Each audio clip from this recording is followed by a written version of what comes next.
جانیے رسوت کو، جس کو عربی میں حزز اور پنجابی میں سندھی میں رسول، انگریزی میں ایکسٹیٹ آف بربرس، کئی دوسری زبانوں میں الگ الگ ناموں سے جانا جاتا ہے۔ رسوت درخت زرشک کی لکڑی دار ہلد کا اثارہ ہے جس کا رنگ زرد سیاہی مائل اور مزہ تلخ خراب ہوتا ہے۔ مزاج سرد خشک درجہ دوم۔ رسوت بیرونی طور پر رادع، مسکن اور قابض تاثیر کرتی ہے، اندرونی طور پر کھلانے سے حرارت کو تسکین دیتی ہے، راتوں پر قابض تاثیر کرتی ہے۔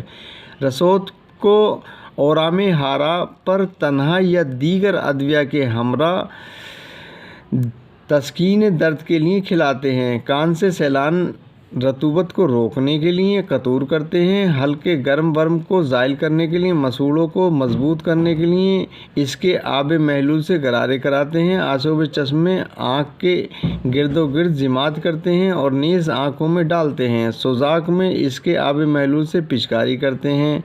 اندرونی طور پر اسہال بواسیر اور خونی بواسیر کو روکنے کے لیے، قروء اعمیٰ آنتوں کے زخم کو زائل کرنے کے لیے بکثرت استعمال کراتے ہیں۔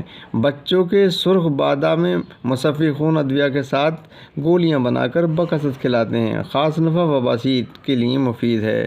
آپ بھی اس سے فائدہ اٹھائیں۔ ویڈیو پسند آئی تو لائک اور سبسکرائب کریں، گھنٹی کا بٹن دبائیں تاکہ آنے والی موجودہ تمام ویڈیو آپ کو ملتے رہیں، آپ اس سے فائدہ اٹھائیں۔